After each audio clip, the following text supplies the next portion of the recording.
Bonjour, je suis Catherine Vonnet-Fourboul, maître de conférence à l'université Panthéon-Assas et consultante. Je dispose d'un doctorat en sciences de gestion et d'une habilitation à diriger les recherches qui me permet d'encadrer les futurs docteurs en gestion. Je dirige le Master 2 exécutive du CIFOP, qui est un Master 2 qui s'intitule Gestion des ressources humaines et relations du travail et qui a pour but d'accompagner les personnes qui se destinent à une carrière dans le domaine des ressources humaines.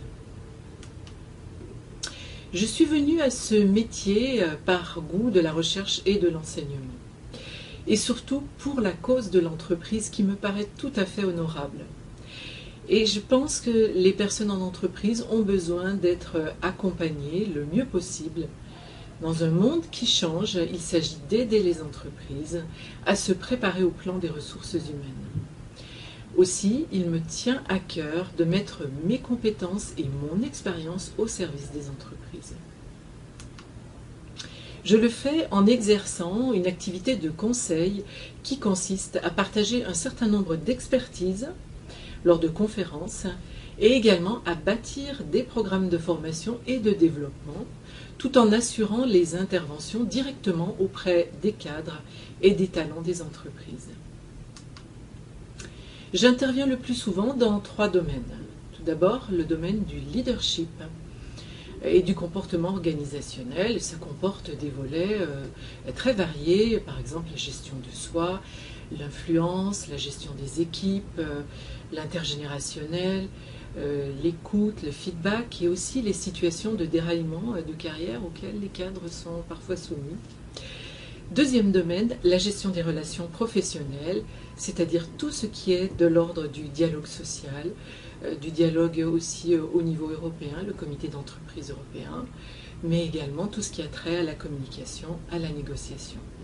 Troisième volet, l'audit des ressources humaines. Je suis une spécialiste des méthodes qualitatives d'audit, des constructions de référentiels et d'audit d'efficacité.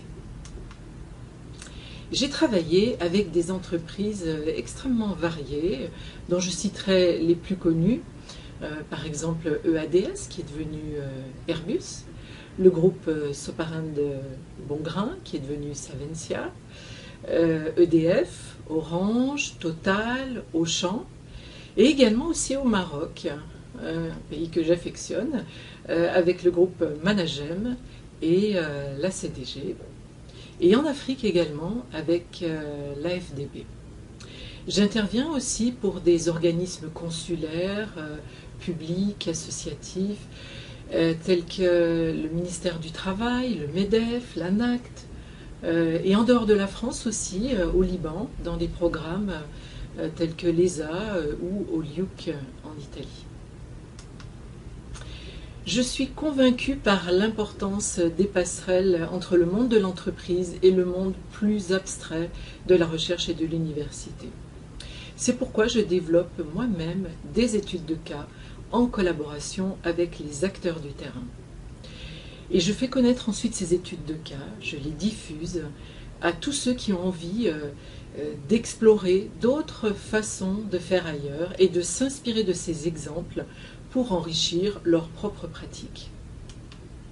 Voici quelques exemples d'études de cas que j'ai réalisées. Tout d'abord, une étude de cas qui portait sur l'introduction d'un dispositif de médiation auprès de dirigeants, cadres et syndicats afin d'améliorer le dialogue social. Et cette étude de cas portait sur l'ANACT et la Direction générale du travail. Deuxième étude de cas, le déploiement de la qualité de vie au travail à la SNCF. Troisième étude de cas, le transfert de savoir-faire entre la France et l'Algérie dans un grand groupe tel que Suez Environnement. L'engagement citoyen, le social business avec Danone. Et puis, comment négocier avec les partenaires sociaux dans le groupe Veolia. Pour accompagner les personnes de l'entreprise, il s'agit de développer soi-même ses propres compétences professionnelles. Et je dispose d'expertise scientifique autour du développement personnel, du leadership Également, je suis une spécialiste de l'analyse des données qualitatives, ce qui est essentiel pour établir un jugement à partir de ce qui est observé sur un terrain. De nos jours, pour accompagner les cadres et les dirigeants, il est utile de posséder un certain nombre d'accréditations qui constituent des méthodes et des outils d'accompagnement pour les personnes que nous sommes amenés à former. Alors tout d'abord, moi j'ai une accréditation dans le domaine du développement personnel avec l'accréditation Golden en France, mais également aux États-Unis. Également, je dispose d'une accréditation dans la gestion des équipes avec la méthode Belbin. Une accréditation aussi dans le domaine des valeurs avec The Values Center. J'ai d'ailleurs écrit un article qui permet de montrer un petit peu comment ces outils se positionnent dans la façon dont on va pouvoir accompagner le leadership des dirigeants et des cadres. Vous pouvez vous faire une idée de mes publications en visitant mon site internet voinef.fr et également vous allez sur l'onglet Mes publications. Je vais vous en dresser quelques lignes.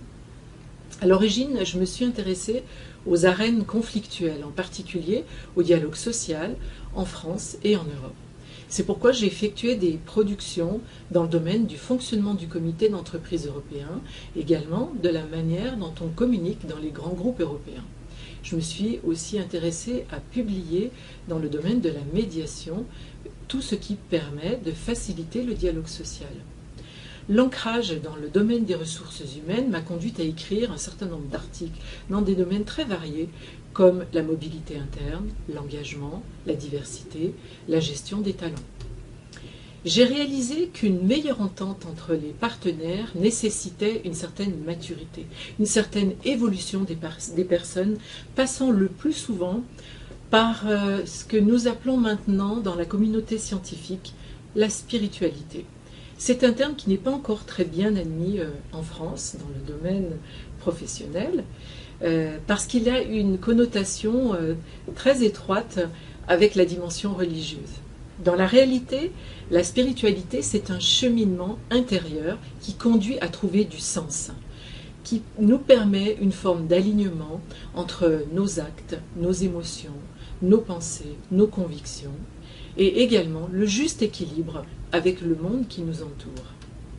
J'ai écrit 2 ouvrages récemment, un ouvrage sur le management relationnel et également un ouvrage justement sur le leadership et la spiritualité qui s'intitule « Diriger avec son âme » et qui a été produit en 2014 aux éditions EMS. Au plan plus personnel, je parle allemand, ich spreche Deutsch, et également anglais, I can talk in English.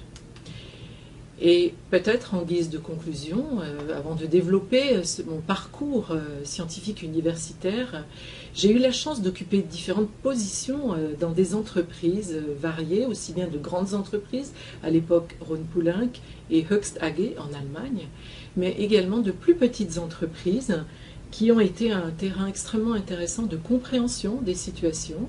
Et j'étais chargée là de mettre en œuvre différentes organisations informatiques et RH.